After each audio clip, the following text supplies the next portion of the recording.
you can see our current situation with skids here.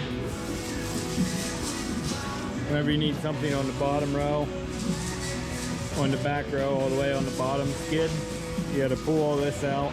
You can pretty well get all this with one pick. Gets a little light with Clarky over there, but you can pretty well scoot this off to the side, but then you have to pick section off, move it.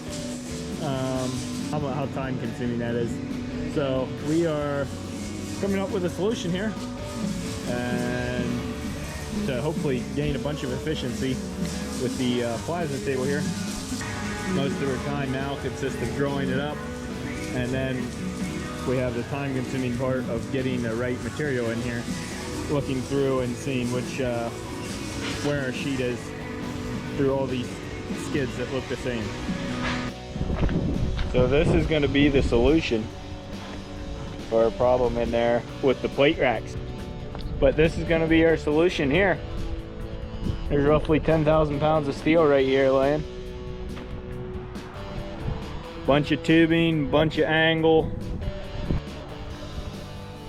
So these big tubes here, these are going to be for the forks to go in.